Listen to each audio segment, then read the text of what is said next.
집에 있는데도 몸이 쉬지 않는다고 느낀 적 있으신가요? 저는 비버리 hils에서 살면서 그런 느낌을 종종 받았습니다. 머리는 답답하고 발은 차가웠습니다. 그러다 집의 바닥을 바꾼 뒤 몸이 느끼는 감각이 달라졌습니다. 이 선택은 제 집에서 끝나지 않았습니다. 비버리 hils에서 23가구가 같은 선택을 하게 됩니다. 왜 이런 일이 벌어졌을까요? 지금부터 그 이야기를 시작합니다. 이 이야기가 의미 있다고 느껴지신다면 구독과 좋아요로 함께 해주세요. 저는 에드워드입니다. 비버리 hils에서 35년을 살았고 제 저택은 2,800만 달러에 구입했습니다. 대리석 바닥이 깔린 거실은 150평방미터이고 천장 높이는 6미터가 넘요. 친구들은 제 집을 보며 천국 같다고 말했습니다. 하지만 이상했습니다. 아침마다 일어나면 목과 어깨가 뻐근했고 잠은 점점 얕아졌습니다. 저는 68세입니다. 나이 탓이라고 생각했죠. 의사는 스트레스 관리를 권했고 저는 더 좋은 침대를 샀습니다. 템퍼 패딕 최고급 모델 15,000달러짜리였습니다. 하지만 아무것도 달라지지 않았습니다. 겨울이 되면 상황은 더 이상해졌습니다. 난방을 틀면 머리는 답답하게 덥고 발끝은 계속 차가웠습니다. 집 전체 온도는 섭씨 22도로 맞춰져 있었지만 몸은 편안하지 않았습니다. 거실에 앉아 있으면 공기가 위에서 아래로 쏟아지는 느낌이었고 숨을 쉴 때마다 건조한 열기가 목을 자극했습니다. 밤에는 더 심했습니다. 천장 근처가 너무 뜨거워 히터를 끄면 이번엔 발이 엄청 차가워졌습니다. 양말을 신고 잤지만 소용없었죠. 새벽 3시마다 깨서 온도를 조절하는 게 일상이 되었습니다. 한 달에 난방비만 2,500달러가 나왔습니다. 돈이 아까워서가 아니라 이 돈으로도 제 몸 하나 편하게 못한다는 게 답답했습니다. 이웃들을 만나면 비슷한 이야기를 들었습니다. 수면제 복용량이 늘었다는 사람, 관절 통증이 심해졌다는 사람, 이유 없이 피곤하다는 사람. 옆집 토마스는 저보다 3살 어렸지만 요통 때문에 물리치료를 받기 시작했습니다. 하지만 대부분은 집 탓을 하지 않았습니다. 원래 나이 들면 그런 거야. 비버리 hils 겨울 날씨가 건조해서 그래. 많은 사람이 그렇게 넘겼습니다. 저도 그랬습니다. 이곳에서 불편함을 말하는 건 마치 불을 불평하는 것처럼 들렸으니까요. 성공한 사람이 자기 집에서 불편하다고 말하는 건 감사할 줄 모르는 사람처럼 보였습니다. 어느 날 저는 거울 앞에 섰습니다. 제 얼굴이 지쳐 보였습니다. 68년을 살았지만 이렇게 피곤한 얼굴은 처음이었습니다. 그때 이상한 생각이 들었습니다. 내가 이 집에 살고 있는 걸까? 아니면 버티고 있는 걸까? 세계에서 가장 비싼 집들이 모인 이곳에서 저는 매일 아침 몸의 긴장을 풀지 못하고 있었습니다. 완벽해 보이는 집안에서 제 몸은 하루도 제대로 쉬지 못하고 있었습니다. 그리고 이상했던 건 많은 사람들이 이 문제를 당연하게 받아들인다는 사실이었습니다. 저만 예민한 건지 아니면 다들 불편함을 숨기고 있는 건지 알 수 없었습니다. 문제는 제가 아니었습니다. 일주일 뒤 저는 이웃 5가구를 조용히 방문했습니다. 골프 모임에서 만난 사람들이었죠. 평균 연령 65세, 모두 은퇴한 전문직이었습니다. 질문은 단순했습니다. 요즘 밤에 잘 주무십니까? 대답은 놀라울 정도로 일치했습니다. 5명 중 2명이 수면제를 복용하고 있었고 3명은 관절이나 허리 통증으로 병원을 다녔습니다. 1명은 작년에 혈압약을 추가했다고 했습니다. 나이가 들면 원래 그런 거 아닌가요? 모두가 그렇게 말했습니다. 하지만 저는 이상한 패턴을 발견했습니다. 이들이 지출하는 의료비를 계산해보니 연간 평균 2만 달러 정도였습니다. 수면제, 진통제, 물리치료, 정기검진. 몸을 유지하기 위한 돈이었죠. 그런데 아무도 집 환경은 의심하지 않았습니다. 저는 제 집으로 돌아와 지난 5년간의 의료비 명세서를 꺼냈습니다.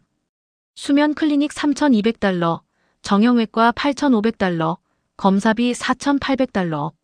매달 450달러씩 나간 처방약이 5년이면 27,000달러. 물리치료비 12,000달러, 통원비와 기타 비용 15,000달러. 합계는 71,500달러였습니다. 저는 계산기를 내려놓고 멍하니 앉아 있었습니다. 이 돈이면 집 자체를 다시 설계할 수도 있었습니다. 하지만 저는, 그리고 제 이웃들은 몸을 고치는 데만 돈을 썼습니다. 이 패턴은 비버리 hills 전체에 퍼져 있었습니다. 동네 약국에는 수면 보조제 코너가 따로 있었고 물리치료 클리닉은 예약이 2달씩 밀렸습니다. 그날 밤 저는 거실 소파에 앉아 천장을 바라봤습니다. 난방이 돌아가는 소리가 들렸습니다. 덕트를 통해 뜨거운 공기가 위에서 쏟아지고 저는 그 아래에서 몸을 움츠렸습니다. 집이 저를 감싸는 게 아니라 제가 집에 맞춰지고 있었습니다. 서구의 난방은 오랫동안 이렇게 작동했습니다. 공기를 빠르게 데우고 강하게 순환시키고 공간 전체를 일정 온도로 유지하는 것. 효율적이고 합리적인 방식처럼 보였습니다. 하지만 한 가지가 빠져 있었습니다. 이 방식이 사람의 몸에는 정말 맞는가? 아무도 이 질문을 하지 않았습니다. 집이 이렇게 지어졌고 난방이 설계됐으니 사람이 적응해야 한다고 생각했습니다. 춥거나 덥거나 건조하거나 답답하거나. 그건 사람이 견뎌야 할 몫이었죠. 비버리 hils에서 35년을 살면서 저는 단 한 번도 난방 방식 자체를 의심해 본 적이 없었습니다. 문제는 늘 제 몸이었고 해결책은 늘 병원이었습니다. 하지만 그날 밤 저는 처음으로 생각했습니다. 혹시 우리가 처음부터 틀린 질문을 해온 건 아닐까? 변화는 2주 뒤에 찾아왔습니다. 한국계 부동산 개발업자 김 씨가 미팅을 제안했습니다. LA 한인타운 시니어 주거 단지 프로젝트였죠. 투자 검토차 모델하우스를 방문하기로 했습니다. 한인타운은 처음이었습니다. 비버리 hils에서 30분 거리였지만 35년간 갈 이유가 없었습니다. 김 씨의 아파트는 3층 건물이었습니다. 현관문을 열자 그가 말했습니다. 신발 벗고 들어오세요. 저는 잠시 멈칫했습니다. 비즈니스 미팅에 신발을 벗는다는 게 어색했죠. 하지만 김 씨는 이미 신발을 벗고 있었습니다. 저도 구두를 벗었습니다. 그리고 맨발로 바닥을 딛는 순간 몸이 먼저 반응했습니다. 발바닥에서 올라오는 따뜻함이 있었습니다. 공기로 데워진 열기가 아니었습니다. 바닥 자체가 따뜻했습니다. 천천히 고르게 발바닥 전체를 감싸는 온기였죠. 저는 말없이 그 자리에 서 있었습니다. 5초, 10초, 15초. 발바닥에서 시작된 따뜻함이 발목으로, 종아리로, 무릎으로 올라왔습니다. 몸이 서서히 풀리는 느낌이었습니다. 김 씨는 이것이 바닥 난방이며 한국에서는 온돌이라고 부른다고 설명했습니다. 저는 천장을 봤습니다. 덕트도 없고 벽에 히터도 없었습니다. 열이 나오는 곳은 오직 바닥이었습니다. 바닥 아래 온수 파이프가 물을 순환시키며 바닥 전체를 데운다고 했습니다. 저는 거실로 들어가 바닥에 손을 댔습니다. 손바닥에 전해지는 온기는 일정했습니다. 뜨겁지 않았습니다. 섭씨 25도 정도였을까요? 하지만 그 온도가 바닥 전체에서 끊임없이 올라왔습니다. 김 씨는 소파를 권했지만 저는 바닥에 앉았습니다. 68년을 살면서 바닥에 앉은 게 언제였는지 기억나지 않았습니다. 엉덩이에서도 허벅지에서도 같은 온기가 느껴졌습니다. 제 집에서는 난방을 틀면 머리가 먼저 뜨거워졌습니다. 하지만 이곳에서는 발부터 따뜻해졌습니다. 제 집에서는 공기가 계속 움직였습니다. 하지만 이곳의 공기는 고요했습니다. 김 씨가 괜찮은지 물었을 때 저는 이 방식이 한국에서 보편적인지 물었습니다. 그는 거의 모든 집이 이렇게 지어지며 수백 년 전부터 그래왔다고 답했습니다. 수백 년. 비버리 hils는 최첨단 난방을 자랑했습니다. 하지만 한국은 수백 년 전부터 사람의 발을 먼저 데우는 방식을 알고 있었습니다. 저는 30분 동안 그 바닥에 앉아 있었습니다. 미팅 내용은 하나도 기억나지 않습니다. 다만 제 몸이 계속 이완되는 걸 느꼈습니다. 어깨가 내려갔고 호흡이 깊어졌습니다. 집으로 돌아가는 차 안에서 저는 생각했습니다. 이건 난방이 아니라 사람을 쉬게 하는 방식이었다. 그날 밤 저는 잠을 이루지 못했습니다. 머릿속에는 온통 그 바닥의 감촉뿐이었습니다. 새벽 5시 저는 노트북을 켰습니다. 온돌에 관한 자료를 찾기 시작했습니다. 자료는 생각보다 많았습니다. 한국 전통 건축, 난방 효율, 열전도 방식. 하지만 저를 멈추게 한 건 하나의 단순한 사실이었습니다. 온돌은 공간을 데우는 기술이 아니었습니다. 사람의 몸을 기준으로 설계한 방식이었습니다. 서구의 난방은 공기를 먼저 데웁니다. 뜨거운 공기가 덕트를 통해 위에서 아래로 쏟아집니다. 천장 근처 온도는 섭씨 26도, 바닥은 18도. 평균을 내면 22도지만 사람이 느끼는 건 평균이 아닙니다. 머리는 덥고 발은 차갑습니다. 하지만 온돌은 반대였습니다. 바닥 전체가 하나의 열 저장 공간입니다. 뜨거운 물이 파이프를 천천히 순환하며 바닥의 열을 축적합니다. 바닥 표면 온도는 섭씨 25도로 일정하게 유지되고 그 열이 천천히 위로 올라갑니다. 발은 따뜻하고 머리는 시원합니다. 저는 제 몸을 떠올렸습니다. 68세. 혈액순환은 예전 같지 않았고 아침마다 발이 차가웠습니다. 의사는 말초 혈관의 문제라고 했습니다. 나이가 들면 자연스러운 현상이라고 했죠. 하지만 온돌은 바로 그 발부터 데웠습니다. 저는 검색을 계속했습니다. 몇몇 연구 자료들이 나왔습니다. 바닥 난방이 노인의 하지 혈액순환에 도움이 될 수 있다는 내용, 근육 이완에 긍정적 영향을 줄 수 있다는 관찰 결과들. 물론 개인차가 있고 의학적으로 완전히 입증된 건 아니라는 단서도 있었습니다. 하지만 저는 이미 제 몸으로 느꼈습니다. 중요한 건 기술이 아니었습니다. 설계의 출발점이었습니다. 서구 난방은 이렇게 묻습니다. 어떻게 하면 이 공간을 효율적으로 데울 수 있을까? 온돌은 다른 질문을 합니다. 어떻게 하면 이 사람이 편안히 쉴 수 있을까? 질문이 달랐기 때문에 답도 달랐습니다. 서구 난방은 공기를 빠르게 순환시켜 공간을 일정 온도로 만들려고 합니다. 사람은 그 안에서 적응해야 합니다. 건조하면 가습기를 틀고 머리가 뜨거우면 선풍기를 켜고 발이 차가우면 양말을 신습니다. 하지만 온돌은 처음부터 사람의 몸에 맞춰 열을 배치합니다. 바닥에서 시작해 천천히 위로 올라가는 열. 공기가 아니라 복사열로 전달되는 따뜻함. 아침 7시, 저는 노트북을 덮었습니다. 비버리 hils에서 35년을 살면서 저는 제 집이 저를 위한 공간이라고 믿었습니다. 하지만 지금 생각해보니 제 집은 저를 보여주는 공간이었습니다. 그 안에서 정작 저는 매일 밤몸을 맞춰가며 살았습니다. 결정은 3일 만에 내려졌습니다. 저는 한국 바닥 난방 전문업체 3곳에 연락했습니다. LA에 이런 회사가 있다는 것도 몰랐습니다. 견적을 받았습니다. 3곳 중 가장 합리적인 곳을 선택했습니다. 거실과 침실, 서재를 포함한 1층 전체. 기존 대리석 바닥 철거, 온수 파이프 설치, 세마 감재. 총 공사비는 8만 5천 달러였습니다. 저는 5년간 의료비로 쓴 7만 1,500달러를 떠올렸습니다. 1만 3,500달러 차이. 2달치 처방약 값이었습니다. 하지만 문제는 돈이 아니었습니다. 친구들에게 계획을 말했을 때 반응은 일치했습니다. 멀쩡한 이탈리아산 대리석을 왜 부수느냐는 질문. 재판매 가치가 떨어질 거라는 우려, 한국 방식이 그렇게 좋으면 한인타운으로 이사가라는 조롱까지 나왔습니다. 건축가 마크는 더 직설적이었습니다. 그는 제 집을 설계한 사람이었습니다. 15년 전 우리는 6개월 동안 매주 만나 이 집을 만들었습니다. 그가 선택한 대리석은 카라라산이었고 제곱미터당 1,200달러였습니다. 그는 황당하다는 표정으로 물었습니다.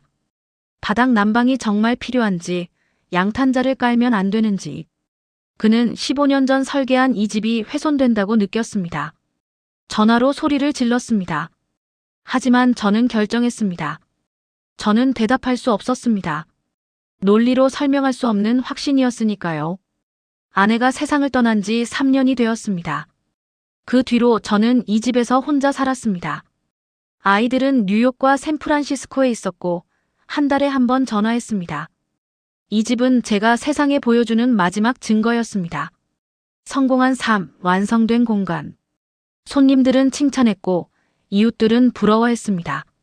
하지만 한인타운 그 바닥에 30분 앉아 있는 동안 저는 무언가를 느꼈습니다. 증명할 필요가 없는 편안함. 보여줄 필요가 없는 온기. 일주일 뒤, 저는 공사 계약서에 서명했습니다. 마크는 마지막으로 정말 하겠느냐고 물었습니다. 저는 분명하게 답했습니다. 이 집은 제가 자랑하는 공간이 아니라 제 몸이 쉬는 공간이어야 합니다. 그는 고개를 저었지만 더 이상 말리지 않았습니다. 공사는 2주 뒤에 시작하기로 했습니다. 대리석이 깨지는 소리를 들어야 한다는 게 두려웠습니다. 15년간 매일 밟았던 바닥, 손님들이 감탄했던 표면. 하지만 저는 이미 결정했습니다. 68년을 살면서 저는 처음으로 제 몸을 우선순위에 뒀습니다. 다른 사람의 눈이 아니라 제 발이 느끼는 온기를 선택했습니다. 공사 날짜가 잡혔다는 문자를 받았을 때 저는 거실 한가운데에 서 있었습니다. 차가운 대리석이 발바닥에 닿았습니다.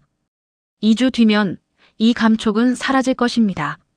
그리고 처음으로 제 집이 저를 감쌀 것입니다. 공사는 10일 만에 끝났습니다. 예상보다 이틀 빨랐습니다.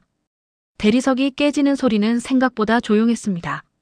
둔탁한 충격음이 몇 번 울렸고 15년의 바닥이 사라졌습니다. 저는 그날 집에 없었습니다. 들을 용기가 없었습니다. 마지막 날 공사 책임자는 24시간 기다려야 한다고 했습니다. 바닥이 완전히 굳어야 하고 난방 시스템 점검도 필요했습니다. 저는 하룻밤을 호텔에서 보냈습니다. 다음 날 오후 3시, 저는 집으로 돌아왔습니다. 신발을 벗고 맨발로 바닥을 디뎠습니다. 2주 전 한인타운에서 느꼈던 그 온기가 있었습니다. 하지만 이번에는 달랐습니다. 이건 제 집이었습니다. 저는 거실 한가운데 서서 눈을 감았습니다. 발바닥에서 올라오는 따뜻함. 천천히, 고르게, 끊임없이. 온도는 섭씨 24도였습니다. 저는 그날 저녁 소파가 아니라 거실 바닥에 앉았습니다. 등을 벽에 기대고 다리를 뻗었습니다. 허벅지 뒤쪽에서도 엉덩이에서도 같은 온기가 전해졌습니다. 밤 10시, 저는 침실로 갔습니다. 침대에 눕지 않았습니다. 침실 바닥에 담요 한 장을 깔고 누웠습니다. 68년을 살면서 바닥에 누워본 기억이 없었습니다. 등에서, 허리에서, 어깨에서 온기가 전해졌습니다. 침대 매트리스가 아무리 좋아도 줄 수 없는 접촉감이었습니다. 바닥 전체가 저를 감쌌습니다. 저는 눈을 감았습니다. 놀라운 일이 일어났습니다. 잠이 왔습니다. 빠르게, 깊게. 새벽 3시에 깨는 습관이 있었습니다.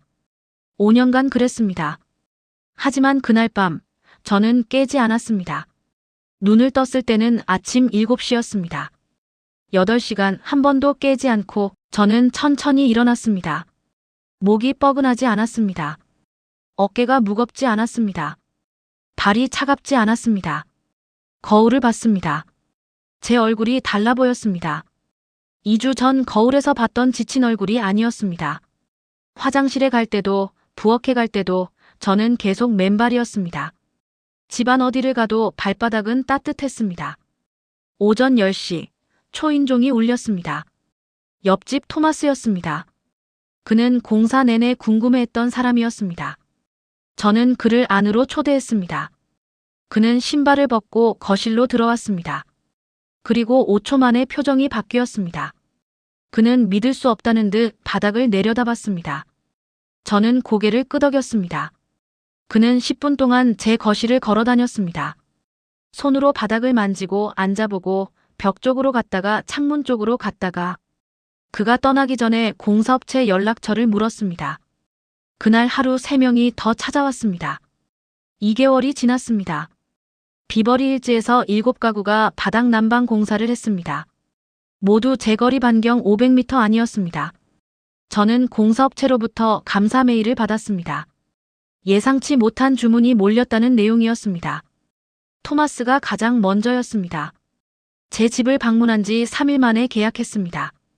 그는 물리치료를 수년간 받았던 사람이었습니다.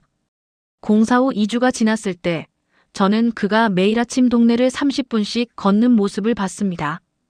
그 다음은 찰스였습니다. 72세, 수면 보조제를 5년 복용했습니다. 그는 공사 후 첫날 밤 문자를 보냈습니다. 6시간 잤다고. 약 없이. 변화는 조용했지만 확실했습니다. 저 자신부터 그랬습니다. 공사 후 6주가 지났을 때 저는 정형외과 예약을 취소했습니다. 목과 어깨 통증이 줄어들었습니다. 처방약도 절반으로 줄었습니다. 의사는 무엇을 바꿨느냐고 물었습니다. 저는 바닥을 바꿨다고 대답했습니다. 그는 웃었습니다. 농담으로 들었던 것 같습니다. 8주차 골프 모임이 있었습니다. 5명이 모였습니다. 그중 3이 바닥 난방을 한 사람들이었습니다. 대화는 자연스럽게 수면으로 흘러갔습니다.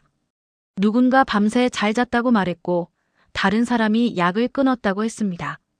3번째 사람은 몸이 가볍다고 말했습니다. 바닥 난방을 안 한 2사람은 조용히 듣고 있었습니다. 일주일 뒤 그중 1명이 저에게 전화했습니다. 9주차 건축가 마크가 연락했습니다. 15년 만에 그가 먼저 전화한 건 처음이었습니다. 그는 자기 아파트에 바닥 난방을 설치했다고 했습니다. 그리고 제가 옳았다고 인정했습니다. 그 한마디가 전부였습니다. 10주차 저는 한인타운을 다시 찾았습니다. 김 씨의 사무실이었습니다. 그는 놀란 표정으로 저를 맞았습니다. 비버리 hils에서 바닥 난방이 유행이라는 소문을 들었다고 했습니다. 저는 웃었습니다. 유행이 아니라 사람들이 자기 몸을 느끼기 시작한 것이라고 말했습니다. 김 씨는 고개를 끄덕였습니다. 그리고 한국에서는 이게 당연하다고 말했습니다. 수백 년 전부터 저는 그날 깨달았습니다. 혁신은 새로운 기술이 아니었습니다. 질문을 바꾸는 것이었습니다. 공간을 어떻게 효율적으로 만들까가 아니라 사람이 어떻게 편안히 쉴 수 있을까. 비버리 hils는 세상에서 가장 비싼 동네 중 하나입니다. 하지만 2개월 전까지 우리는 모두 차가운 바닥 위에서 살았습니다. 발은 차갑고 머리는 뜨겁고 몸은 긴장한 채로. 이제는 달랐습니다. 적어도 7가구는. 그리고 그 숫자는 계속 늘고 있었습니다. 1년이 지났습니다. 저는 여전히 그 집에 살고 있습니다. 비버리 hils 35년째. 하지만 이제 이 집은 다릅니다. 올해 정형외과를 한 번도 가지 않았습니다. 수면제도 끊었습니다. 아침에 일어나면 몸이 가볍습니다. 발이 따뜻합니다. 작은 변화들이었지만 쌓였습니다. 1년 동안 비버리 hils에서 23가구가 바닥 난방을 설치했습니다. 제가 아는 사람만 해도 12가구였습니다. 토마스는 지금도 매일 아침 걷습니다. 그의 아내가 말했습니다. 20년 만에 남편이 혼자 산책하는 모습을 본다고. 물리치료사에게 더 이상 가지 않는다고. 찰스는 수면 보조제를 절반으로 줄였습니다. 6개월이 걸렸습니다. 그는 이제 밤 10시면 자고 아침 6시면 일어납니다. 5년 만에 처음이라고 했습니다. 모든 사람이 극적으로 변한 건 아닙니다. 어떤 이는 여전히 약을 먹습니다. 어떤 이는 통증이 완전히 사라지지 않았습니다. 바닥 난방이 만능은 아니었습니다. 하지만 변화는 있었습니다. 저는 3개월 전 한인타운 김 씨를 다시 만났습니다. 그는 비버리 hils에 작은 사무실을 열었다고 했습니다. 주문이 너무 많아서 미국 사람들이 이제 바닥의 중요성을 안다고 했습니다. 저는 한국에서는 언제부터 이렇게 살았느냐고 물었습니다. 그는 수백 년 어쩌면 1000년이라고 대답했습니다. 저는 생각했습니다. 1000년 동안 한국 사람들은 따뜻한 바닥 위에서 살았습니다. 발부터 데워지고 몸이 이완되고 잠이 깊어지는 공간에서 우리는 68년, 72년, 75년을 살면서 그걸 몰랐습니다. 최첨단 난방 시스템을 자랑하면서 정작 우리 몸은 매일 밤 긴장했습니다. 지난주 뉴욕에 사는 아들이 전화했습니다. 집을 새로 샀다고 했습니다. 그리고 바닥 난방을 설치하려는데 어떤 업체가 좋으냐고 물었습니다. 저는 웃었습니다. 35년 전 저는 대리석 바닥을 자랑스러워했습니다. 카라라산, 제곱미터당 $800. 지금 저는 그 대리석이 없습니다. 대신 따뜻한 바닥이 있습니다. 아무도 감탄하지 않습니다. 하지만 제 몸은 매일 밤 쉽니다. 어젯밤 저는 거실 바닥에 누웠습니다. 69세가 된 지금도 저는 여전히 바닥에 눕습니다. 발바닥에서 올라오는 온기, 등을 감싸는 따뜻함. 이건 사치가 아니었습니다. 이건 제 몸이 쉬는 방식이었습니다. 비버리 hils는 여전히 세상에서 가장 비싼 동네 중 하나입니다. 하지만 이제 적어도 23가구는 압니다. 35년 동안 저는 바닥 위에서 살았습니다. 이제는 바닥과 함께 삽니다. 이건 유행이 아니라 몸이 쉬는 방식이었습니다. 이 이야기가 공감되셨다면 구독과 좋아요로 함께 해주세요. 늘 건강하시고 행복하세요.